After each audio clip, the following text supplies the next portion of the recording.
ಶ್ರೀಗುರುಭ್ಯೋ ನಮಃ. ಹರಿ ಓಂ. ಜಯತಿ ಹರಿತಚಿಂತ್ಯಃ ಸರ್ವದೇವೈಕವಂದ್ಯಃ ಪರಮಗುರುರಭೀಷ್ಟಾಪ್ತಿಸಜ್ಜನಾನಾಂ ನಿಖಿಲಗುಣಗಣಾರ್ಣೋ ನಿತ್ಯಧರ್ಮಕ್ತದೋಷಃ ಸರಸರೇಣೋऽಸೌ ಶ್ರೀಪತಿರ್ಮಾನದೋ ನಃ. ಭವತಿ ತನುಭಾವಾದಿಡಮೋಕೋऽಪಿ ವಾಗ್ಮೀ ಜಡಮತಿರಪಿ ಜಂತುರ್ಜಾಯತೆ ಪ್ರಾಜ್ಞಮೌಲಿಃ. सकलवचनचेतो देवता भारती सा मोजदत्तां सन्निधिं मानसे च. तपोविद्याविदत्याद्गुणोघाकरानहं वादिराजगुरून् वन्दे हयग्रीवपदाश्रयान्. पूज्याय राघवेन्द्राय धर्मरताय च भजतां कल्पवृक्षाय नमतां कामधेनवे. ब्रह्मचर्य हरिप्रेतसविद्यावादशालिनः इष्टदान् कष्टहर्तॄन्नः विद्यामान्यान् मुनीन् नमः. समस्तगुरुभ्यो नमः. धर्मक्षेत्रे कुरुक्षेत्रे समवेतायुत्सवः. मामकाः पाण्डवाश्चैव किमकुर्वत सञ्जय. श्रीगुरुभ्यो नमः.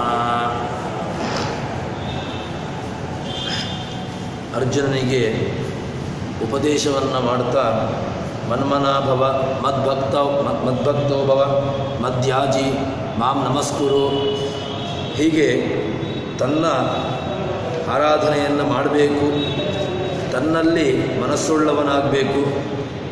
ಹೀಗೆ ಮಾಡಿದ ಅಂತ ಹೇಳಿದರೆ ಏನಾಗ್ತದೆ ಅಂತಂದರೆ, ಅದರಿಂದ ಪ್ರಯೋಜನ ಏನು ಕೇಳಿದರೆ, ನಿನಗೆ ಮಾಮೇವ ಏಷ್ಯಸಿ, ನೀನು ಕೊನೆಗೆ ನನ್ನನ್ನೇ ಹೊಂದಿ. ಅನ್ಯದೇವತಾ ಉಪಾಸನೆಯಿಂದಾಗಿ ಯಾವುದೇ ರೀತಿಯಾದಂತಹ ಫಲವನ್ನು, ಅಂದರೆ ಮೋಕ್ಷ ಫಲವನ್ನು ಹೊಂದಲಿಕ್ಕೆ ಸಾಧ್ಯ ಇಲ್ಲ ಎಂಬುದನ್ನು ತಿಳಿಸಿದ ನಂತರ ಈಗ ಕೃಷ್ಣ ಹೇಳ್ತಾನೆ, ಭೂಯ ಏವ ಮಹಾಬಾಹೋ ಶೃಣುಮೇ ಪರಮಂ ವಚಃ ಯತ್ತೇಹಂ ಪ್ರೀಯಮಾಣಾಯ ವಕ್ಷ್ಯಾಮಿ ಹಿತಕಾಮ್ಯಯ. ನಿನ್ನ ಹಿತಕ್ಕೋಸ್ಕರವಾಗಿ ತಾನು ಇಷ್ಟು ಪೂರ್ಣವಾಗಿ ಅರ್ಜುನನ ಹಿತವನ್ನು ಬಯಸುವವನಾಗಿ ಕೃಷ್ಣನು ಅವನಿಗೆ ಬೇರೆ ಬೇರೆ ರೀತಿಯಾದಂತಹ ಉಪದೇಶವನ್ನು ಮಾಡಿದ. ಆ ರಣರಂಗದಲ್ಲಿ ಯುದ್ಧವನ್ನು ಮಾಡೋದಿಲ್ಲ ಅಂತ ಹಿಂದಕ್ಕೆ ಸರಿದಿರತಕ್ಕಂತಹ ಅರ್ಜುನನನ್ನು ಮತ್ತೆ ಪುನಃ ಯುದ್ಧಕ್ಕೆ ಸನ್ನದ್ಧನನ್ನಾಗಿ ಮಾಡುವಂತೆ ಕೃಷ್ಣ ಮಾಡ್ತಾನೆ. ಈಗ ಇಲ್ಲಿ ಏನು ಹೇಳ್ತಾನೆ ಅಂತ ಕೇಳಿದರೆ, ಆ ವಿಭೂತಿಯನ್ನು ತನ್ನ ಎಲ್ಲಿ ತನ್ನ ವಿಭೂತಿ ಸ್ವರೂಪ ಇದೆ, ತಾನು ಎಲ್ಲೆಲ್ಲಿ ಯಾವ ರೀತಿಯಾಗಿದ್ದೇನೆ, ಈ ಅಂಶವನ್ನು ಕೃಷ್ಣ ಅರ್ಜುನನಿಗೆ ಹೇಳ್ತಾ ಇದ್ದಾನೆ. ಭೂಯ ಏವ ಮಹಾಬಾಹೋ, ನೀನು ಮತ್ತಷ್ಟು ಕೇಳಬೇಕು. ಏನು ಕೇಳಬೇಕು ಅಂತ ಅಂದರೆ, ಶೃಣುಮೆ, ನನ್ನನ್ನು ನೀನು ಕೇಳು, ನಾನು ನಿನಗೆ ಹೇಳ್ತೇನೆ. ಅದೇನು ಅಂತಂದರೆ, ಯತ್ತೇಹಂ ಪ್ರಿಯಮಾಣಾಯ, ನೀನು ಸಂತೋಷವನ್ನು ಪಡುವಂತಹ ರೀತಿಯಲ್ಲಿ ನಾನು ನಿನಗೆ ಹೇಳ್ತೇನೆ. ವಕ್ಷ್ಯಾಮಿ ಹಿತಕಾಮ್ಯಯ, ನಿನ್ನ ಹಿತವನ್ನು ಬಯಸುವವನಾಗಿ ನಾನು ನಿನಗೆ ಹೇಳ್ತೇನೆ ಅಂತ ಹೇಳ್ತಾ ಇದ್ದಾನೆ. ಈಗ ಭಗವಂತ ಆ ಉಪಾಸನೆಯ ಬಗ್ಗೆ ಹೇಳ್ತಾ ಇದ್ದಾನೆ. ಯಾವ ರೀತಿಯಾಗಿ ಉಪಾಸನೆಯನ್ನು ಮಾಡಬೇಕು, ಭಗವಂತನನ್ನು ಯಾವ ರೀತಿಯಾಗಿ ನೋಡಬೇಕು, ಯಾವ ಸ್ವರೂಪದಲ್ಲಿ ನೋಡಬೇಕು, ತಾನು ಯಾವ ಅಂಶದಲ್ಲಿ ಎಲ್ಲೆಲ್ಲಿ ಇದ್ದೇನೆ, ಈ ಅಂಶವನ್ನು ಅರ್ಜುನನಿಗೆ ಹೇಳ್ತಾ ಇದ್ದಾನೆ. ಇಲ್ಲಿ ವಿಭೂತಿಯನ್ನು ಹೇಳ್ತಾನೆ. ಅಂದರೆ ವಿಭೂತಿ ಅಂತ ಹೇಳಿದರೆ ಉಪಾಸನಾರ್ಥಂ ವಿಭೂತಿ, ಅಂದರೆ ವಿಶೇಷ, ನಾವು ಉಪಾಸನೆ ಮಾಡಲಿಕ್ಕಿರತಕ್ಕಂತಹದ್ದು. ಯಾವುದೇ ಒಂದು ಅಂಶವನ್ನು ಕೃಷ್ಣ ಹೇಳ್ತಾ ಇದ್ದಾನೆ ಅಂತಂದರೆ ಅದು ನಮ್ಮ ಉಪಾಸನೆಗೋಸ್ಕರ ಇರುವಂತಹದ್ದು. ಅದನ್ನು ನಮ್ಮ ಜೀವನದಲ್ಲಿ ಅಳವಡಿಸಿ ಅದನ್ನು ನಮ್ಮ ನಿತ್ಯವಾದಂತಹ ಉಪಾಸನೆಯಲ್ಲಿ ನಾವು ಅದನ್ನು ಆ ರೀತಿಯಾಗಿ ನೋಡಬೇಕು ಎಂಬ ಅಂಶವನ್ನು ಇಟ್ಟುಕೊಂಡು ಕೃಷ್ಣ ಅರ್ಜುನನ ನಿಮಿತ್ತವನ್ನಾಗಿಟ್ಟುಕೊಂಡು ಹೇಳ್ತಾ ಇದ್ದಾನೆ. ಇನ್ನು ಅದನ್ನು ಬಿಡಿಸ್ತಾನೆ. ಇಲ್ಲಿ ಕೃಷ್ಣ ಒಂದು ಶಬ್ದವನ್ನು ಹೇಳಿದ್ದಾನೆ, ಯತ್ತೇಹಂ ಪ್ರಿಯಮಾಣಾಯ. ಈ ಪ್ರಿಯಮಾಣಾಯ ಅಂತ ಹೇಳಿದರೆ ಕೃಷ್ಣನಿಗೆ ಅರ್ಜುನ ಪ್ರೀತಿಪಾತ್ರನೋ ಅವನು ಮಾತ್ರ ಪ್ರೀತಿಪಾತ್ರನೋ ಅಂತ ಹೇಳಿದರೆ ಅದಕ್ಕೆ ಉತ್ತರವನ್ನು ಕೊಡ್ತಾನೆ. ಇಲ್ಲಿ ಪ್ರಿಯಮಾಣಾಯ ಅಂತ ಹೇಳಿದಾಗ ವಾಸ್ತವಿಕವಾಗಿ ಅರ್ಜುನನಿಗೆ ಕೃಷ್ಣನಿಗೆ ಅರ್ಜುನ ಪ್ರೀತಿಪಾತ್ರನೇ ಆಗಿದ್ದಾನೆ. ಆದರೂ ಕೂಡ ಇಲ್ಲಿ ಈಗ ಯತ್ತೇಹಂ ಪ್ರಿಯಮಾಣಾಯ ಅಂತ ಹೇಳ್ತಾ ಇದ್ದಾನೆ ಅಂತ ಹೇಳಿದರೆ ಅವನಿಗೆ ಅಂದರೆ ಅರ್ಜುನನಿಗೆ ತನ್ನ ವಿಶೇಷವಾದಂತಹ ರೂಪಗಳು ವಿಶೇಷವಾದಂತಹ ಅಂಶಗಳನ್ನು ಹೇಳಬೇಕು ಅಂತ ಕೃಷ್ಣ ಉಪದೇಶವನ್ನು ಮಾಡ್ತಾ ಇದ್ದಾನೆ. ಹೇಳ್ತಾನೆ, ನಮೇ ವಿದು ಸುರಗಣ ಪ್ರಭವಂ ನಮಹರ್ಷಯ ಅಹಮಾದಿರಿ ದೇವಾನಾಂ ಮಹರ್ಷೀನಾಂಚ ಸರ್ವಶಃ. ಏನು ಅಂತಂದರೆ ನಮೇ ವಿದು, ನನ್ನನ್ನು ಯಾರೂ ಕೂಡ ತಿಳ್ಕೊಂಡಿಲ್ಲ. ಯಾರು ತಿಳ್ಕೊಂಡಿಲ್ಲ ಅಂತಂದರೆ ನಮೇ ವಿದು ಸುರಗಣ, ಯಾವ ದೇವತೆಗಳೂ ಕೂಡ ನನ್ನನ್ನು ತಿಳ್ಕೊಂಡಿಲ್ಲ ಅಂತ ಹೇಳಿದರೆ ಹಾಗಾದರೆ ಭಗವಂತನ ಬಗ್ಗೆ ಯಾರಿಗೂ ಕೂಡ ಜ್ಞಾನವೇ ಇಲ್ವಾ? ಭಗವಂತನ ಬಗ್ಗೆ ಯಾರಿಗೂ ಕೂಡ ತಿಳಿದಿಲ್ಲ ಅಂತ ಹೇಳಿದ್ಮೇಲೆ, ಯಾರಿಗೂ ಗೊತ್ತಿಲ್ಲ ಅಂತ ಆದಮೇಲೆ ಅವನ ಬಗ್ಗೆ ತಿಳ್ಕೊಂಡು ನಾವಾದರೂ ಏನು ಮಾಡಬೇಕು? ಭಗವಂತನ ಬಗ್ಗೆ ತಿಳ್ಕೊಳ್ಬೇಕು ಅಂತಾದರೆ ಅವನ ಬಗ್ಗೆ ಏನಾದರೂ ಗೊತ್ತಿರಬೇಕು. ಅಂದರೆ ಅವನ ವಿಶಿಷ್ಟವಾದಂತಹ ಅಂಶಗಳು ಅಥವಾ ಏನಾದರೂ ಅವನದ್ದೊಂದು ವೈಶಿಷ್ಟ್ಯವನ್ನು ತಿಳ್ಕೊಳ್ಬೇಕು. ಭಗವಂತನ ಬಗ್ಗೆ ಯಾರೂ ಕೂಡ ತಿಳ್ಕೊಂಡಿಲ್ಲ. ನಮೇ ವಿದು ಸುರಗಣ ಅಂತ ಹೇಳಿದಾಗ ದೇವತೆಗಳಿಗೆ ಭಗವಂತನ ಬಗ್ಗೆ ಗೊತ್ತಿಲ್ಲ ಅಂತ ಹೇಳಿದ ಮೇಲೆ ನಾವಾದರೂ ಅವನ ಬಗ್ಗೆ ತಿಳ್ಕೊಂಡು ಏನು ಮಾಡಬೇಕು? ಈ ರೀತಿಯಾಗಿ ತಾತ್ಪರ್ಯ ಅಲ್ಲ. ಮತ್ತೇನು ಕೇಳಿದರೆ ನಮೇ ವಿದು ಸುರಗಣ ಪ್ರಭವಂ ನಮಹರ್ಷಯ, ನನ್ನ ಉತ್ಪತ್ತಿಯನ್ನು, ನನ್ನ ನಾಶವನ್ನು, ನನ್ನ ಅಂತ್ಯವನ್ನು, ನನ್ನ ಆದಿಯನ್ನು ಇದರ ಬಗ್ಗೆ ಯಾರಿಗೂ ಜ್ಞಾನ ಇಲ್ಲ. ನನ್ನ ರಹಸ್ಯವನ್ನು ಯಾರೂ ಕೂಡ ತಿಳ್ಕೊಂಡಿಲ್ಲ. ದೇವತೆಗಳಿಗೂ ಗೊತ್ತಿಲ್ಲ. ಇನ್ನು ಋಷಿಗಳಾದರೂ ಕೂಡ ತಿಳ್ಕೊಂಡಿದ್ದಾರಾ ಅಂತ ಕೇಳಿದರೆ ಋಷಿಗಳಿಗೂ ಕೂಡ ನನ್ನ ಬಗ್ಗೆ ಏನೋ ಸ್ವಲ್ಪವಾಗಿ ತಿಳ್ಕೊಂಡಿದ್ದಾರೆ ಅಷ್ಟೇ ಹೊರತು ಭಗವಂತನನ್ನು ಪೂರ್ಣವಾಗಿ ಅವರೂ ಕೂಡ ತಿಳ್ಕೊಂಡಿಲ್ಲ. ಇನ್ನು ಅಹಮಾದಿರಿ ದೇವಾನ, ಇಡೀ ದೇವತೆಗಳಿಗೆ ಆದಿ ಯಾರು ಅಂತಂದರೆ ನಾನು ಇಡೀ ಜಗತ್ತಿಗೆ ಆದಿ ಅಂತ ಅನಿಸಿಕೊಳ್ತೇನೆ. ನಾನೇ ಆದಿಯಾಗಿದ್ದೇನೆ, ಅಂತ್ಯವೂ ನಾನೇ ಆಗಿರ್ತೇನೆ. ಇನ್ನು ಇಡೀ ಜಗತ್ತಿನ ನಾಶವನ್ನೂ ಕೂಡ ಮಾಡುವ ನಾನೇ ಆಗಿರ್ತೇನೆ. ಅದನ್ನು ಚೆನ್ನಾಗಿ ಬಿಡಿಸ್ತಾರೆ. ಪ್ರಭಾವಂ ಪ್ರಧಾನಂ ಮದೀಯ ಜಗದುತ್ಪತ್ತಿಂ ಅಂದರೆ ಇಲ್ಲಿ ಪ್ರಭವ ಶಬ್ದಕ್ಕೆ ಜಗತ್ತಿನ ಸೃಷ್ಟಿ ಅಂತ ಅರ್ಥ. ಅಂದರೆ ಜಗತ್ತಿನ ಸೃಷ್ಟಿಗೆ ಕಾರಣ ಯಾರು? ಜಗತ್ತಿನ ಅಂತ್ಯ ಹೇಗಾಗ್ತದೆ? ಜಗತ್ತಿನ ಕೊನೆಗೆ ಯಾರು ಕಾರಣರಾಗ್ತಾರೆ? ಇದೆಲ್ಲ ಯಾವುದೂ ಕೂಡ ಯಾರಿಗೂ ಗೊತ್ತಿಲ್ಲ. ಇನ್ನು ಜಗತ್ತಿನ ಆದಿ ಅಂತ್ಯವನ್ನೇ ತಿಳ್ಕೊಂಡಿಲ್ಲ ಯಾರು ಅಂತ ಹೇಳಿದ ಮೇಲೆ ತನಗೆ ಆದಿ ಅಂತ್ಯ ಏನೂ ಇಲ್ಲ ಅಂತ ಎಂಬುದು ಅದು ಸಿದ್ಧ. ಯಾಕಂತಂದರೆ ಜಗತ್ತಿಗೇನೇ ಆದಿ ಇಲ್ಲ, ಜಗತ್ತಿನ ಆದಿ ಅಂತ್ಯ ಹೇಗಾಯಿತು, ಎಲ್ಲಿಂದಾಯಿತು ಎಂಬ ಅಂಶವನ್ನೇ ಯಾರೂ ಕೂಡ ತಿಳ್ಕೊಂಡಿಲ್ಲ ಅಂತ ಹೇಳಿದ ಮೇಲೆ ಇನ್ನು ಆ ಜಗತ್ತಿಗೂ ಕಾರಣನಾಗಿರ್ತಕ್ಕಂತಹ ಭಗವಂತನಿಗಾದರೂ ಎಲ್ಲಿಂದ ಆದಿ, ಎಲ್ಲಿಂದ ಅಂತ್ಯ? ಇದನ್ನು ವೇದವು ಕೂಡ ಒಂದು ಹೇಳ್ತದೆ. ಏನು ಅಂತಂದರೆ ಕೋ ಅದ್ಧಾವೇ ಏದಕ ಇಯ ಪ್ರಭೋ ಜತ್ಕುತ ಆಜಾತ ಕುತ ಇಯಂ ವಿಸೃಷ್ಟಿ ಅರ್ವಾಗ್ದೇವ ಅಸ್ಯ ವಿಸರ್ಜಾನೇನ ಅಥ ಕೋವೇ ಏದಯತ ಆ ಬಭೋವ. ಕೋ ಅದ್ಧಾವೇದ, ಯಾರು ತಾನೇ ಈ ಜಗತ್ತಿನ ಬಗ್ಗೆ ತಿಳ್ಕೊಂಡಿರ್ತಾರೆ? ಯಾರು ತಾನೇ ಇದನ್ನು ಹೇಳಲಿಕ್ಕೆ ತಾನು ಸಾಮರ್ಥ್ಯವುಳ್ಳವರಾಗ್ತಾರೆ? ಕುತ ಇಹ ಪ್ರವೋಚತ್, ಯಾರು ತಾನೇ ಇದನ್ನು ಹೇಳಲಿಕ್ಕೆ ಸಾಮರ್ಥ್ಯವುಳ್ಳವರಾಗ್ತಾರೆ?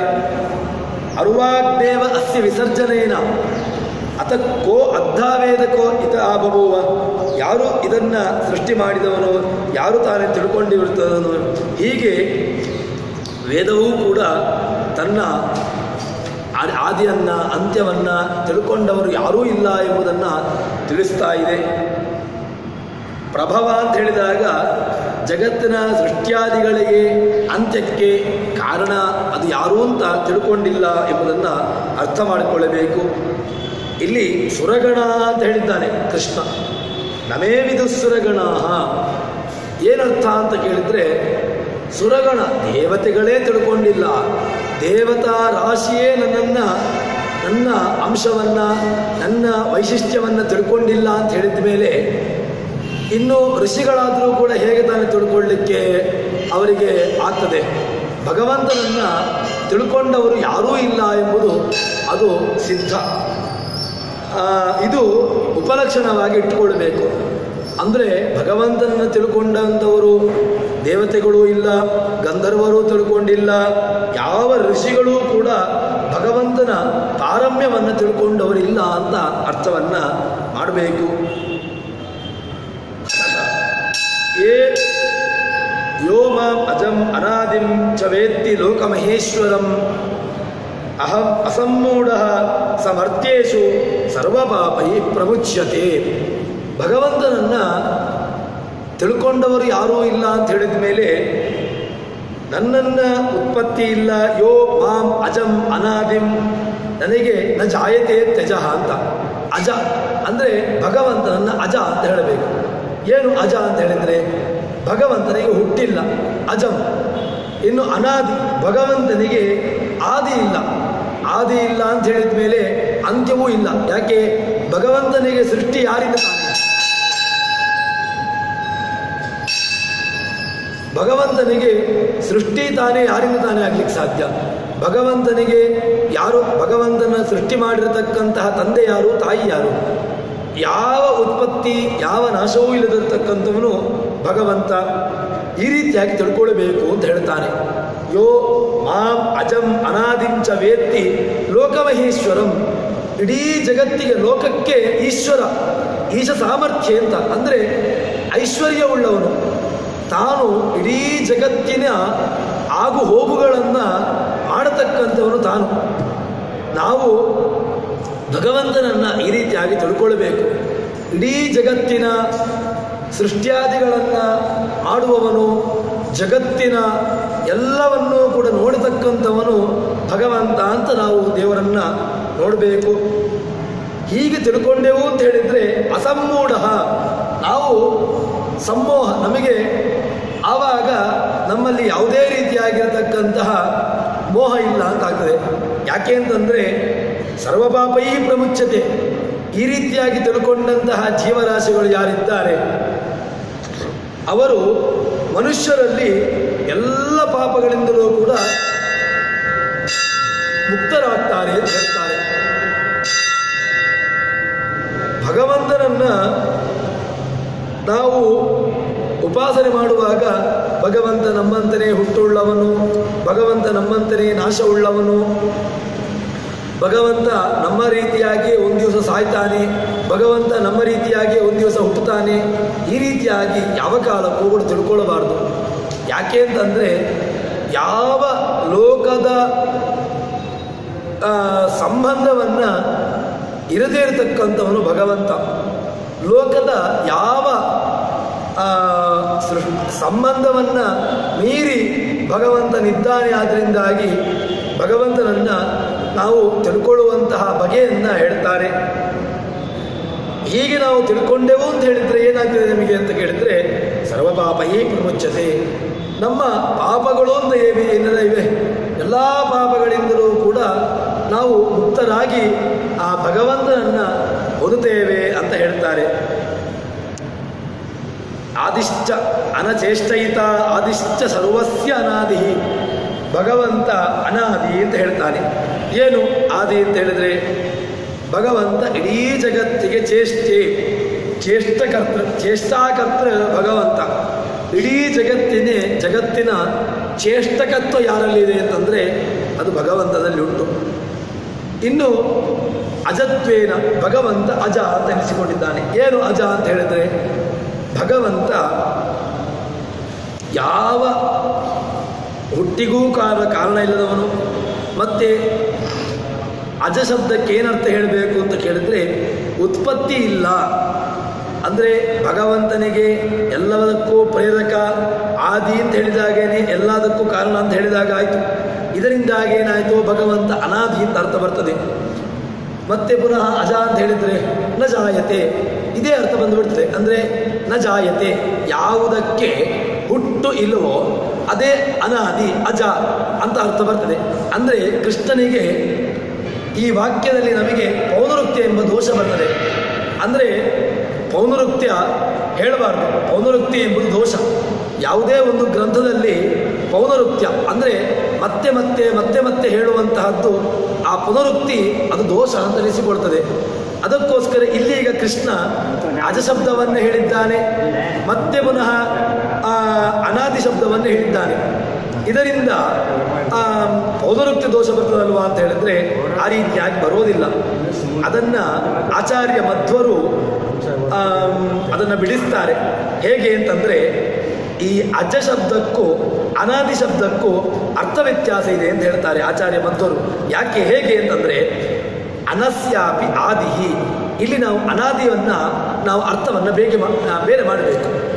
ಅನಾದಿ ಶಬ್ದವನ್ನು ಅನ ಅಂತ ಹೇಳಿದರೆ ಪ್ರಾಣದೇವರಿಗೆ ಹೆಸರು, ಅನಚೇಷ್ಟಾಯಾಮ್, ಪ್ರಾಣದೇವರಿಗೆ ಅನ ಅಂತ ಹೆಸರು ಉಂಟು. ಈ ಅನಾದಿ ಅಂದರೆ ಮುಖ್ಯ ಪ್ರಾಣನಿಗೂ ಕೂಡ ಭಗವಂತ ಕಾರಣ. ಹೀಗೆ ನಾವು ಅರ್ಥವನ್ನು ಮಾಡಿದೆವು ಅಂತ ಹೇಳಿದರೆ ಆವಾಗ ಏನಾಯಿತು, ಅನಾದಿ ಶಬ್ದಕ್ಕೆ ಅರ್ಥ ಬೇರೆ ಆಯಿತು, ಅಜ ಶಬ್ದಕ್ಕೆ ಅರ್ಥ ಬೇರೆ ಆಯಿತು. ಅಜ ಶಬ್ದಕ್ಕೆ ಹುಟ್ಟಿಲ್ಲದವನು ಅಂತಾಯಿತು. ಅನಾದಿ ಶಬ್ದಕ್ಕೆ ಏನರ್ಥ ಬಂತು, ಮುಖ್ಯ ಪ್ರಾಣನಿಗೆ ಪ್ರೇರಕ.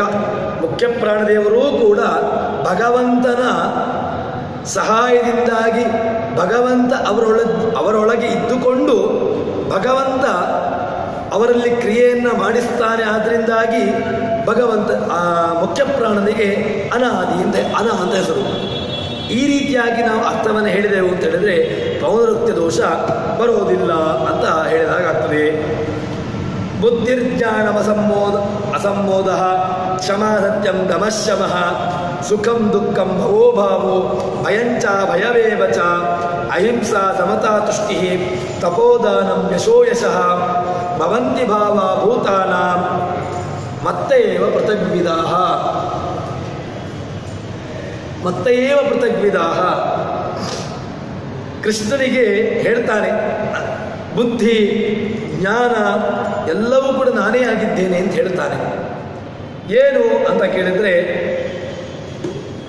ಭಗವಂತ ಆ ಅಂತಃಕರಣ, ಕಾರ್ಯ ಅಕಾರ್ಯದ ವಿವೇಕ, ಜ್ಞಾನ, ಮತ್ತು ಯಾವುದನ್ನು ಮಾಡಬಾರ್ದು ಅದನ್ನು ಬಯಸದೇ ಇರುವಂತಹದ್ದು, ಭ್ರಾಂತಿಯನ್ನು ಪಡೆದೇ ಇರುವಂತಹದ್ದು, ಕ್ಷಮೆ, ಯಥಾರ್ಥ ಜ್ಞಾನ, ಸರಿಯಾಗಿರ್ತಕ್ಕಂತಹ ಮಾತು, ಇಂದ್ರಿಯಗಳ ಮೇಲೆ ಹತೋಟಿ, ಇನ್ನು ಭಗವಂತನಲ್ಲಿ ನಿಷ್ಠೆ, ಇದೆಲ್ಲವೂ ಕೂಡ ನಾವು ಇದು ಎಲ್ಲಿಂದ ಬರುವಂತಹದ್ದು, ಇದಕ್ಕೆ ಕಾರಣ ಯಾರು ಅಂತ ಕೇಳಿದರೆ ಬುದ್ಧಿ, ಜ್ಞಾನ, ಅಸಮ್ಮೋದ, ಕ್ಷಮ, ಸತ್ಯ, ಇದೆಲ್ಲವೂ ಕೂಡ ನನ್ನಿಂದ ಬರುವಂತಹದ್ದು, ನಾನೇ ಕೊಡುವಂತಹದ್ದು. ಯಾಕೆಂದರೆ ಒಂದು ವೇಳೆ ನಮಗೆ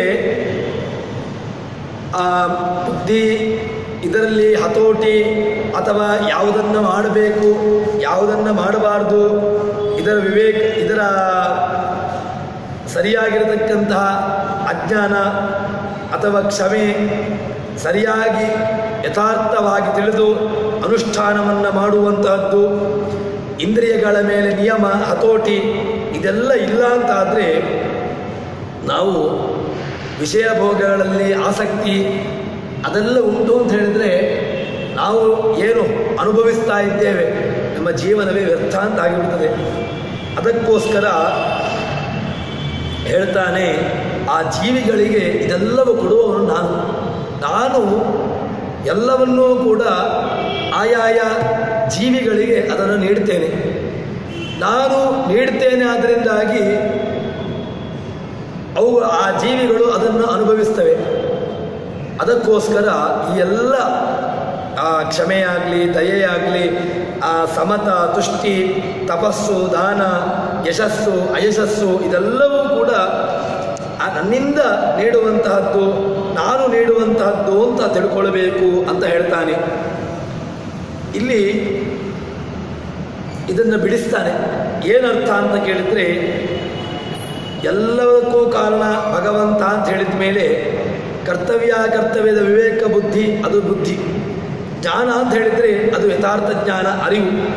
ಕಾರ್ಯಕಾರ್ಯದ ನಿಶ್ಚಯ, ಯಾವುದು ಮಾಡಬೇಕು ಯಾವುದು ಮಾಡಬಾರ್ದು ಇದನ್ನು ಬುದ್ಧಿ. ಈ ರೀತಿಯಾಗಿರ್ತಕ್ಕಂತಹ ವಿಷಯವನ್ನು ಭಗವಂತ ಹೇಳ್ತಾನೆ.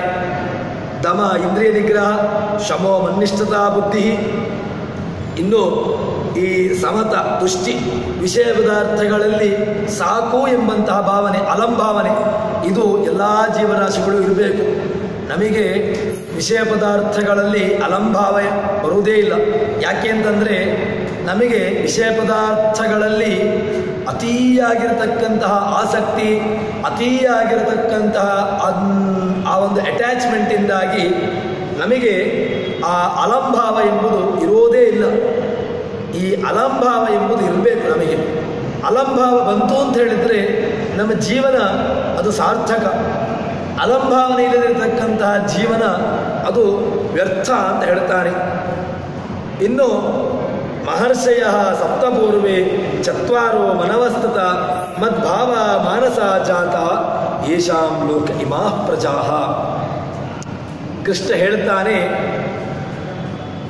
ಮಹರ್ಷಯ ಸಪ್ತ,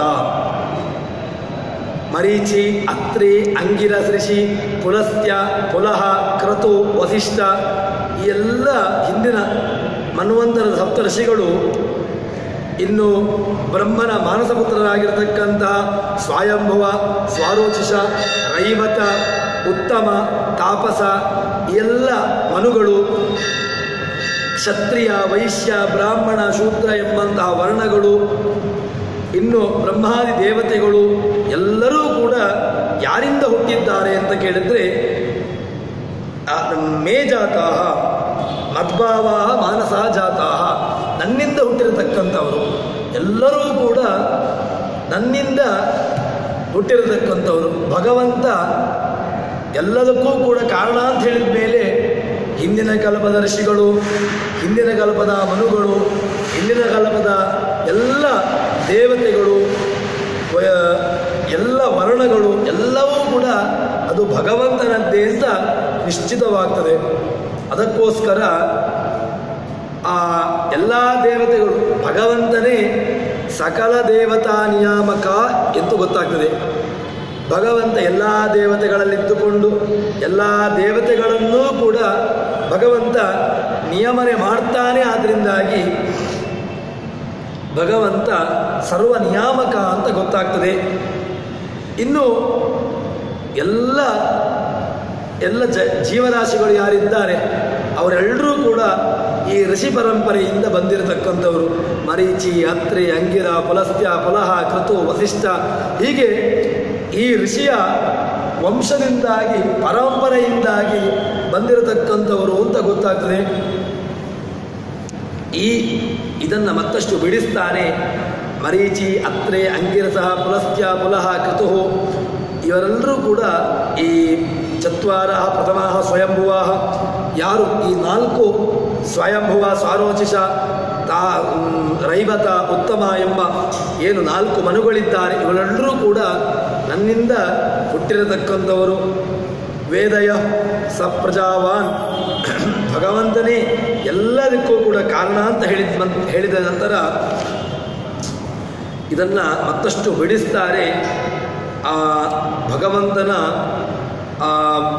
ಚತ್ವಾರ ಮನವಃ ಅಂತ ಹೇಳಿದಾಗ ಹಿಂದಿನ ಕಲ್ಪದ ಸ್ವಯಂಭುವ, ಸ್ವಾರೋಚಿಷ, ರೈವತ, ಉತ್ತಮ ಈ ನಾಲ್ಕು ಮನುಗಳು ಮತ್ತು ಈಗಿರತಕ್ಕಂಥ ಎಲ್ಲರೂ ಕೂಡ ಇವರದ್ದೇ ವಂಶದಲ್ಲಿ ಬಂದಿರತಕ್ಕಂಥವರು.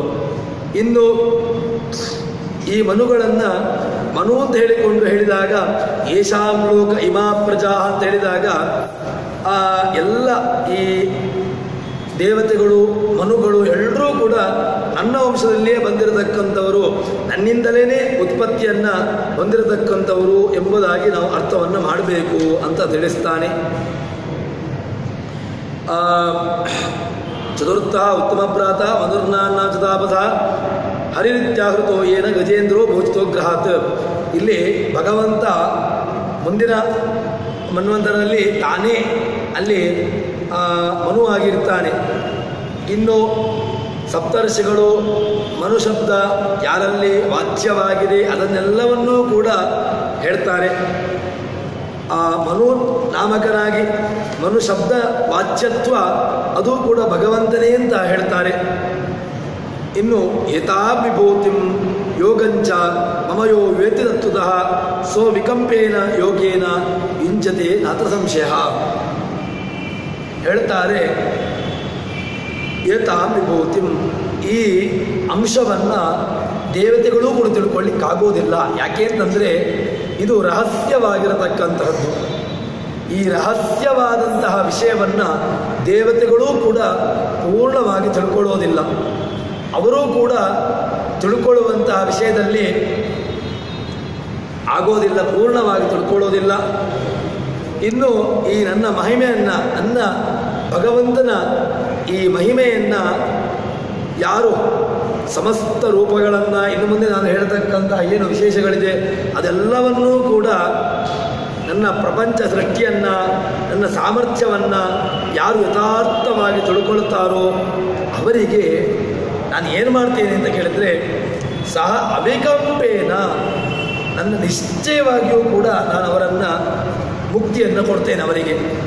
ಯಾಕೆ ಅಂತಂದರೆ ಈ ಯಥಾರ್ಥವಾದಂತಹ ಅಂಶವನ್ನು ಭಗವಂತನ ವಿಷಯವನ್ನು ತಿಳ್ಕೊಂಡಿದ್ದಾರೆ ಅಂತ ಹೇಳಿದ ಮೇಲೆ ಅವರಿಗೆ ಭಗವಂತ ನಿಶ್ಚಿತವಾಗಿಯೂ ಕೂಡ ತನ್ನ ಲೋಕವನ್ನೇ ಅಂದರೆ ಮೋಕ್ಷವನ್ನೇ ಕೊಟ್ಟು ಬಿಡ್ತಾನೆ. ಈ ಧ್ಯಾನರೂಪವನ್ನು ತಿಳ್ಕೊಳ್ಳುವಂತಹ ಬಗೆ ಮಾತ್ರ ತುಂಬ ಕಷ್ಟ. ಯಾಕೆ ಅಂತಂದರೆ ಆ ಭಗವಂತನ ರಹಸ್ಯವನ್ನು, ಭಗವಂತನ ಆ ಸಾಮರ್ಥ್ಯವನ್ನು, ಆ ಭಗವಂತನ ವಿಶಿಷ್ಟವಾದಂತಹ ಸೃಷ್ಟಿಯ ರಹಸ್ಯವನ್ನು ತಿಳ್ಕೊಳ್ಳುವಂತಹದ್ದು ಅಷ್ಟು ಸುಲಭದ ಮಾತಲ್ಲ. ಇದನ್ನು ಅದಕ್ಕೆ ಹೇಳಿದ್ದು, ಯಾರು ಇದನ್ನು ಚೆನ್ನಾಗಿ ತಿಳ್ಕೊಳ್ತಾನೆ, ಚೆನ್ನಾಗಿ ತಿಳ್ಕೊಂಡು ಇದರ ಉಪಾಸನೆಯನ್ನು ಯಾರು ಮಾಡ್ತಾರೆ ಅವರಿಗೆ ನಿಶ್ಚಿತವಾಗಿಯೂ ಕೂಡ ನಾನು ನನ್ನ ಲೋಕವನ್ನು ಕೊಡ್ತೇನೆ. ಈ ಅಂಶವನ್ನು ಕೃಷ್ಣ ಹೇಳ್ತಾನೆ ಅರ್ಜುನಿಗೆ. ಯಾಕೆ ಅಂತಂದರೆ ಅರ್ಜುನನಿಗೆ ಯೋಗ್ಯತೆ ಇದೆ. ಯಾಕೆ ಅಂತಂದರೆ ಆ ಇಂದ್ರನಿಗೆ ಈ ಅಂಶವನ್ನು ಉಪಾಸನೆ ಮಾಡುವಂತಹ ಸಾಮರ್ಥ್ಯವೂ ಇದೆ. ಇನ್ನು ಅದರಿಂದಾಗಿ ಅವನಿಗೆ ಮೋಕ್ಷವನ್ನೂ ಕೂಡ ಪಡೆಯುವಂತಹ ಸಾಮರ್ಥ್ಯ ಇದೆ. ಅದಕ್ಕೋಸ್ಕರ ಕೃಷ್ಣ ಅರ್ಜುನನಿಗೆ ಹೇಳ್ತಾನೆ, ನೀನೂ ಕೂಡ, ನಾವೆಲ್ಲರೂ ಕೂಡ ಈ ಭಗವಂತನ ರಹಸ್ಯವನ್ನು ತಿಳ್ಕೊಳ್ಳಬೇಕು. ತನ್ಮೂಲಕವಾಗಿ ಭಗವಂತನ ರಹಸ್ಯವನ್ನು ತಿಳ್ಕೊಂಡು ಅವನ ಲೋಕವನ್ನು ಸಾಯುಜ್ಯ, ಸಾರೂಪ್ಯ, ಸಾಮೀಪ್ಯ, ಸಾಲೋಕ್ಯ ಇದ್ಯಾವುದೂ ಕೂಡ ಆಗಬಹುದು. ಯಾಕೆ ಅಂದರೆ ಮೋಕ್ಷದಲ್ಲಿ ಬೇರೆ ಬೇರೆ ರೀತಿಯಾಗಿರ್ತಕ್ಕಂತಹ ಮೋಕ್ಷವನ್ನು ಹೇಳ್ತಾರೆ. ಸಾರೂಪ್ಯ ಮೋಕ್ಷ, ಸಾಮೀಪ್ಯ, ಸಾಯುಜ್ಯ, ಸಾಲೋಕ್ಯ, ಹೀಗೆ ಬೇರೆ ಬೇರೆ ಅಂಶವನ್ನು ಮೋಕ್ಷವನ್ನು ಹೋಗ್ತಾರೆ ಅಂತ ಹೇಳ್ತಾರೆ.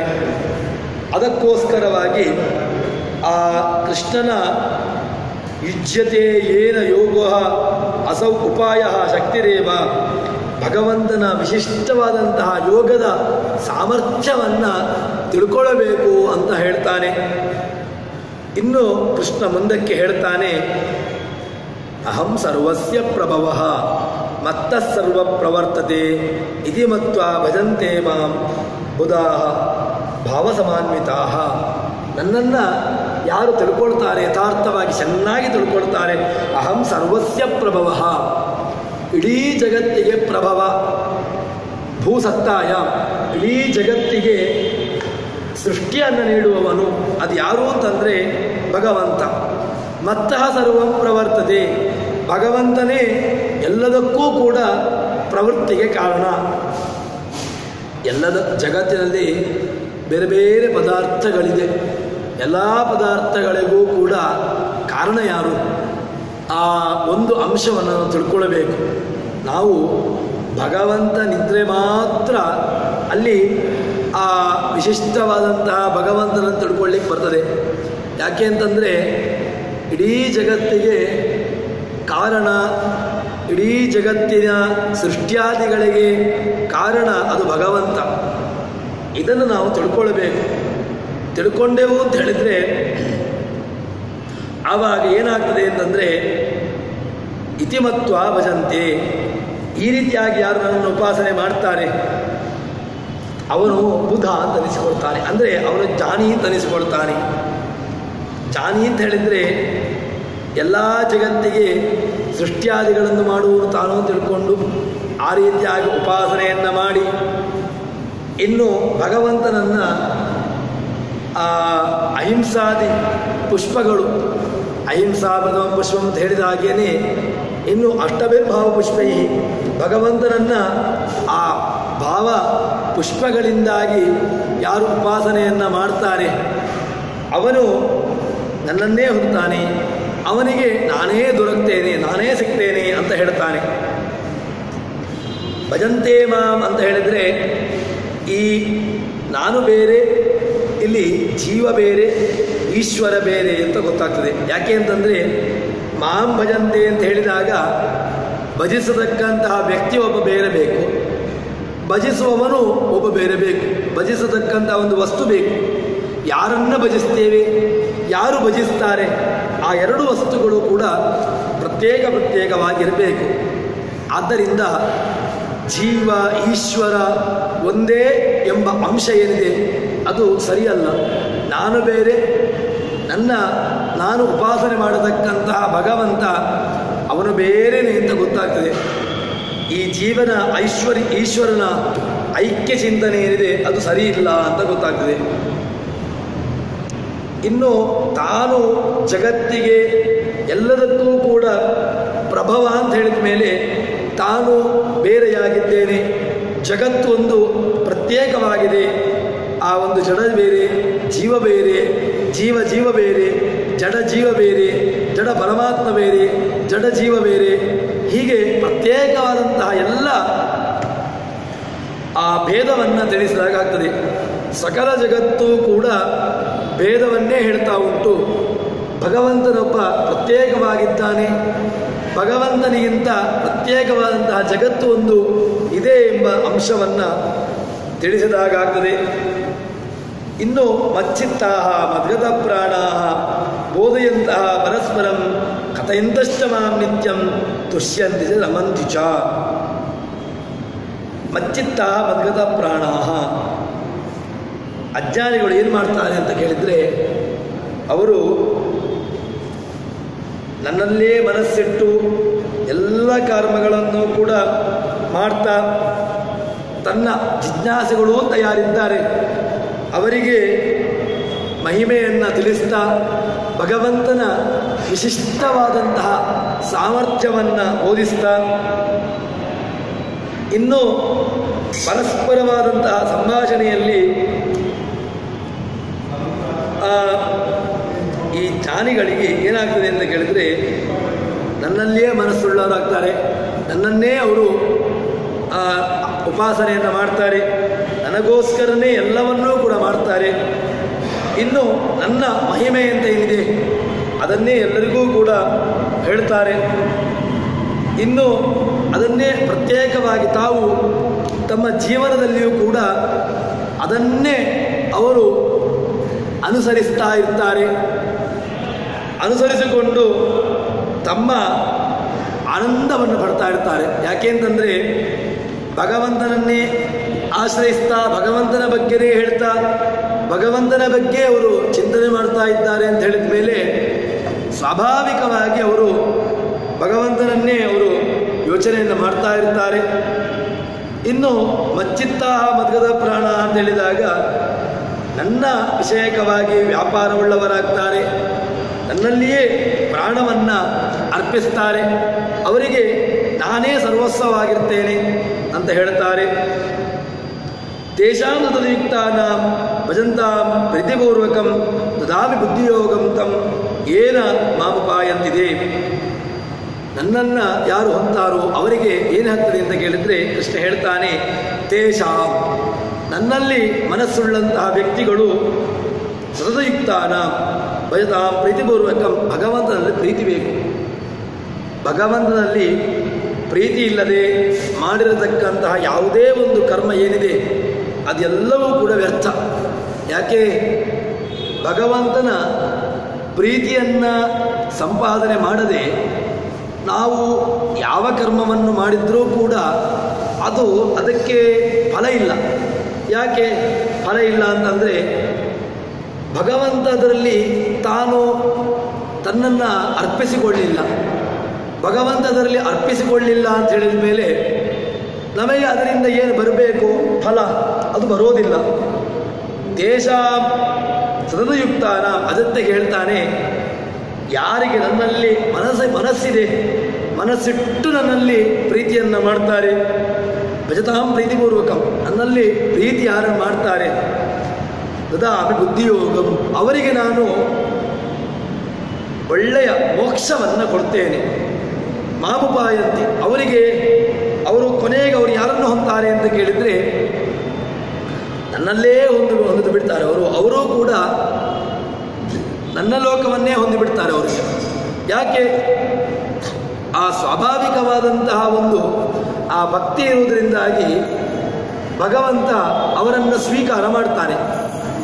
ಭಗವಂತ ಅವರನ್ನು ಸ್ವೀಕಾರ ಮಾಡಿದ ಮೇಲೆ ಅವರಿಗೆ ಜಗತ್ತಿನಲ್ಲಿರ್ತಕ್ಕಂತಹ ಯಾವ ಪದಾರ್ಥಗಳು ಕೂಡ ಅದು ಅಷ್ಟು ಮಹತ್ವವಂತು ಅಂತ ಅನಿಸಿಕೊಳ್ಳುವುದಿಲ್ಲ. ಅದಕ್ಕೋಸ್ಕರ ಅವರು ಅನ್ಯಮನಸ್ಕ ಅಂದರೆ ಭಗವಂತನನ್ನು ಬಿಟ್ಟು ಜಗತ್ತಿನ ಕಡೆಯಲ್ಲಿ ತಮ್ಮ ಮನಸ್ಸನ್ನು ಹರಿಸೋದಿಲ್ಲ. ಪೂರ್ಣವಾಗಿ ಭಗವಂತನಲ್ಲಿಯೇ ಅವರು ಮನಸ್ಸುಳ್ಳವರಾಗ್ತಾರೆ. ಅಂಥವರಿಗೆ ಏನಾಗ್ತದೆ ಅಂತ ಕೇಳಿದರೆ ತದಾಮಿ ಬುದ್ಧಿಯೋಗಂ ತೇಂ ಅವರಿಗೆ ನನ್ನ ಮನಸ್ಸನ್ನು ಕೊಟ್ಟ ಮೇಲೆ ಮಾಮೇವ ಉಪಾಯಾಂತಿ ಅವರು ಬೇರೆ ಯಾವ ಲೋಕವನ್ನು ಕೂಡ ಹೊಂದುವುದಿಲ್ಲ. ಯಾಕೆ? ನನ್ನನ್ನು ಸ್ಮರಣೆ ಮಾಡಿದ ಮೇಲೆ, ನನ್ನನ್ನು ಪೂರ್ಣವಾಗಿ ಶರಣು ಹೊಂದಿದ ಮೇಲೆ ಅವರಿಗೆ ಜಗತ್ತಿನಲ್ಲಿರತಕ್ಕಂತಹ ಯಾವ ಪದಾರ್ಥಗಳು ಕೂಡ ಅವರಿಗೆ ಬೇಕಾಗಿಲ್ಲ.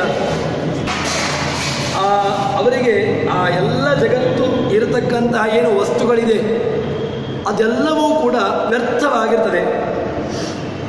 ಇನ್ನು ಮಾಮೇವ ಉಪಾಯ ಅಂತ ನನ್ನನ್ನೇ ಅವರು ಹೊಂದುತ್ತಾರೆ ಅಂತ ಹೇಳ್ತಾರೆ. ತೇಷಾಮೇವ ಅನುಕಂಪಾರ್ಥಂ ಅಹಮಜ್ಞಾನಜಂ ತಮಃ ನಾಶಯಾಮ್ಯಾತ್ಮಭಾವಸ್ತು ಜ್ಞಾನದೀಪೇನ ಭಾಸ್ವತ. ಇನ್ನು ಕೆಲವು ಸಂದರ್ಭದಲ್ಲಿ ಏನಾಗ್ತದೆ ಅಂತ ಕೇಳಿದ್ರೆ ಭಗವಂತ ನಮ್ಮಲ್ಲಿರತಕ್ಕಂತಹ ಸಂಪತ್ತನ್ನು ನಾಶ ಮಾಡ್ತಾನೆ, ನಮ್ಮಲ್ಲಿರತಕ್ಕಂಥ ಸಂಪತ್ತನ್ನು ಕಸಿದುಕೊಳ್ತಾನೆ.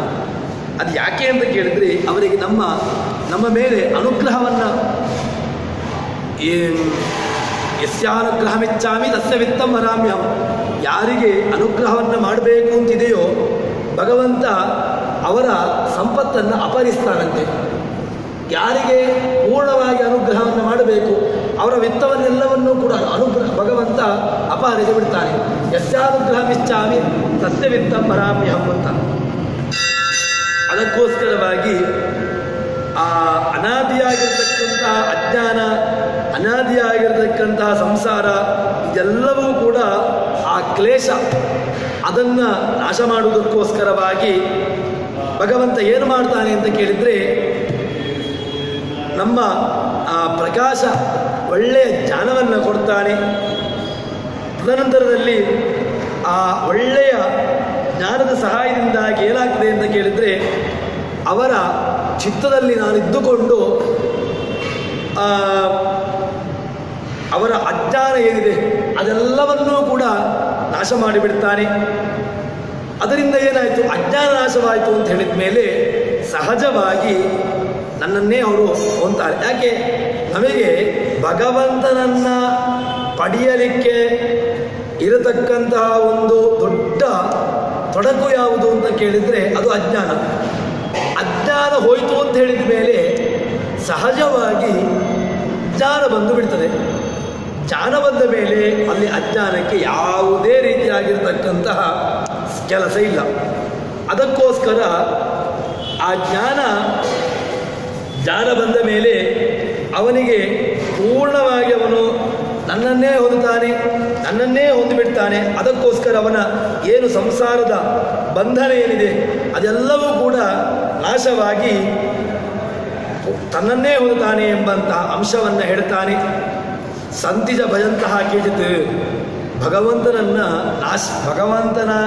ಜ್ಞಾನ ಬರಬೇಕು ಅಂತ ಹೇಳಿದರೆ ಅದು ಅಷ್ಟು ಸುಲಭದ ಮಾರ್ಗವಲ್ಲ.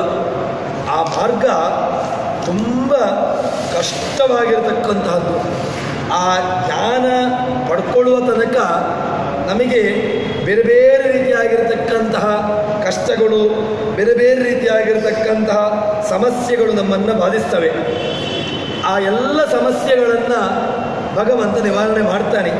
ಯಾವಾಗ ಅಂತ ಕೇಳಿದರೆ, ಯಾವಾಗ ನಾವು ಭಗವಂತನನ್ನು ಅನ್ಯ ಭಕ್ತಿಯಿಂದ ಅನ್ಯ ವಿಷಯದಲ್ಲಿ ವಿರಕ್ತರಾಗಿ ನಾವು ದೇವರನ್ನು ಯಾವಾಗ ಭಜಿಸ್ತೇವೆ ಆವಾಗ ಭಗವಂತ ನಮ್ಮ ಎಲ್ಲ ಕಷ್ಟಗಳನ್ನು ಪರಿಹಾರ ಮಾಡ್ತಾನೆ ಅಂತ ಹೇಳ್ತಾನೆ.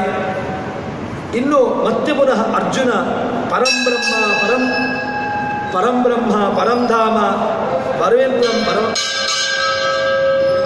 ಪವಿತ್ರಂ ಪರಮಂ ಪುರುಷಂ ಶಾಶ್ವತಂ ದಿವ್ಯಂ ಆದಿದೇವಮಜಂ ವಿಭಂ ಆಹುಸ್ತ್ವಾ ವಿಷಯ ಸರ್ವೇ ದೇವರ್ಷಿರ್ ನಾರದಸ್ತುತ ಅದಿತೋ ದೇವಲೋ ವ್ಯಾಸ ಸ್ವಯಂಚೈವ ಪ್ರವೇಶಿಮೆ ಅಂತ ಮತ್ತೆ ಪುನಃ ಕೃಷ್ಣ ಅರ್ಜುನ ಕೃಷ್ಣನ ಹತ್ರ ಪ್ರಶ್ನೆಯನ್ನು ಮಾಡ್ತಾನೆ. ಇನ್ನು ಇವತ್ತಿನ ದಿವಸ ಆ ವ್ಯಾಸರಾಜರ ಆರಾಧನೆಯ ಪ್ರಯುಕ್ತ ಮನೋವಿಶುದ್ಧೈಶ್ಚರಿತಾನುವಾದ ಅಂತ ಪಂಡಿತಾಚಾರ್ಯರು ಮಧ್ವವಿಜಯದಲ್ಲಿ ಹೇಳ್ತಾರೆ. ಯಾವುದು ಅಂತಂದರೆ, ಆ ಮಧ್ವವಿಜಯನ್ನು ರಚನೆ ಮಾಡುವಂತಹ ಸಂದರ್ಭದಲ್ಲಿ ತಾನು ಯಾವ ಕಾರಣಕ್ಕೋಸ್ಕರ ಆ ಮಧ್ವವಿಜಯ ಗ್ರಂಥವನ್ನು ಮಾಡ್ತಾ ಇದ್ದೇನೆ ಅಂತ ಕೇಳಿದರೆ, ಮನೋವಿಶುದ್ಧಿ, ಮನಸ್ಸಿನ ಶುದ್ಧಿ ಆಗಬೇಕು. ಮನಸ್ಸು ಉತ್ತಮರ ಚರಿತ್ರೆಯನ್ನು ಹೇಳಿದ್ರಿಂದಾಗಿ ನಮ್ಮ ಮನಸ್ಸು ಕೂಡ ಶುದ್ಧಿ ಆಗ್ತದೆ ಎಂಬ ಅಂಶದಿಂದಾಗಿ ವ್ಯಾಸರಾಜರ ಈ ದೊಡ್ಡವರ ಚರಿತ್ರೆಯನ್ನು ಹೇಳ್ತಾರೆ. ಅದರಲ್ಲಿ ಅವರು ಶಂಕುಕರ್ಣನಾಗಿ ಅವತಾರವನ್ನೆತ್ತಾರೆ.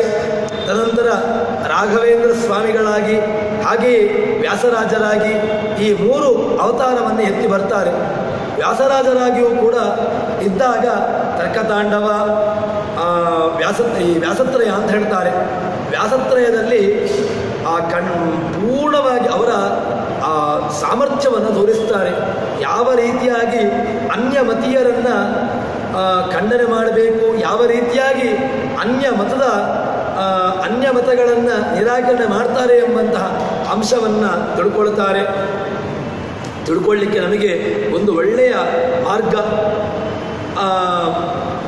ಮಧ್ವ ಸಿದ್ಧಾಂತ ದುಗ್ಧಾಬ್ಧಿ ವೃದ್ಧಿಪೂರ್ಣ ಕಲಾದರ ವ್ಯಾಸರಾಜ ಯತೀಂದ್ರೋಮಿ ಭೂಯಾತ್ ಈಪ್ಸಿತ ಸಿದ್ಧಯೇ. ಅವರನ್ನು ಕೊಂಡಾಡತಕ್ಕಂತಹ ಸಂದರ್ಭದಲ್ಲಿ ಅವರನ್ನು ಹೇಳ್ತಾರೆ ಮಧ್ವ ಸಿದ್ಧಾಂತ ದುಗ್ಧಾಬ್ಧಿ. ಮಧ್ವ ಸಿದ್ಧಾಂತದಲ್ಲಿ ಒಂದು ದೊಡ್ಡ ಸಮುದ್ರದಂತೆ ಇರತಕ್ಕಂಥವರು. ಹಾಗೆಯೇ ವೃದ್ಧಿಪೂರ್ಣ ಕಲಾದರ, ನಮಗೆ ಹುಣ್ಣಿಮೆ ಚಂದ್ರ ನಾವು ನೋಡಿರ್ತೇವೆ. ಅದೇ ರೀತಿಯಾಗಿ ಕೃಷ್ಣ ಪಕ್ಷದ ಚಂದ್ರವನ್ನು ನಾವು ನೋಡಿದ್ದೇವೆ. ವೃದ್ಧಿಪೂರ್ಣ ಕೃಷ್ಣ ಪಕ್ಷದ ಚಂದ್ರದಲ್ಲಿ ಎಲ್ಲ ಅಂಶಗಳು ಅದು ಹೀನವಾಗ್ತಾ ಬರ್ತದೆ. ಆದರೆ ಶುಕ್ಲ ಪಕ್ಷದ ಚಂದ್ರದಲ್ಲಿ ಎಲ್ಲ ಕಲೆಗಳು ಅದು ವೃದ್ಧಿ ಆಗ್ತಾ ಬರುವಂತಹದ್ದು.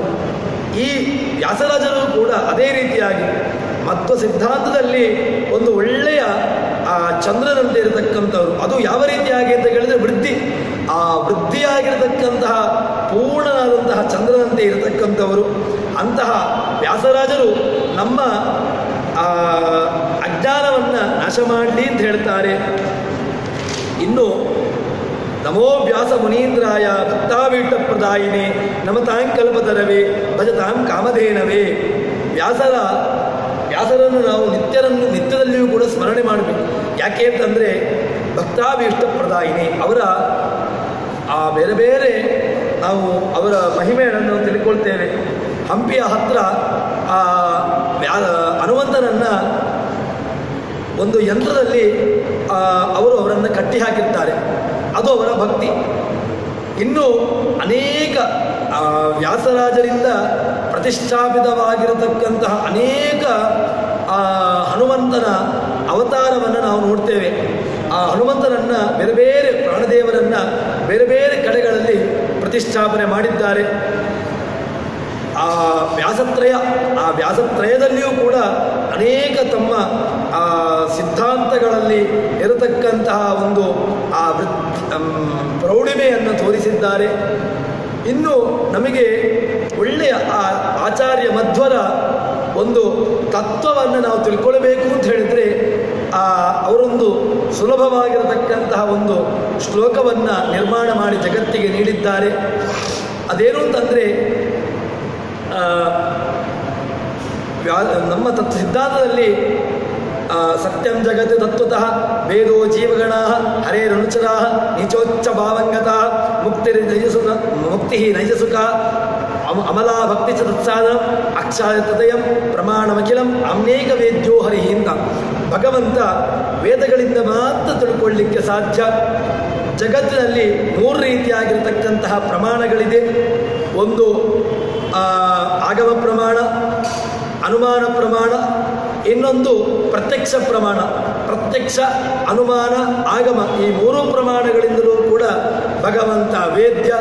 ಹೀಗೆ ಸಿದ್ಧಾಂತವನ್ನು ಒಳ್ಳೆ ರೀತಿಯಲ್ಲಿ ಮೆರೆಸಿರತಕ್ಕಂಥವರು ವ್ಯಾಸರಾಜರು. ಅಂತಹ ವ್ಯಾಸರಾಜರು ನಮಗೂ ಕೂಡ ಅವರ ಆ ಗ್ರಂಥದ ಅವಲೋಕನೆಯನ್ನು ಮಾಡುವಂತಹ ಸೌಭಾಗ್ಯವನ್ನು ನೀಡಲಿ ಅಂತ ಹೇಳಿಕೊಂಡು ಇವತ್ತಿನ ಪ್ರವಚನವನ್ನು ಶ್ರೀಕೃಷ್ಣಾರ್ಪಣಮಸ್ತು. ಯಸ್ಸರ್ವಣ ಸಂಪೂರ್ಣ ಸರ್ವದೋಷ ವಿವರ್ಜಿತ ಪ್ರೇತ ಪ್ರಿದೇಯ ಬಾಲಂ ವಿಷ್ಣುರ್ಮೇ ಪರಮಸ್ವೃತ್.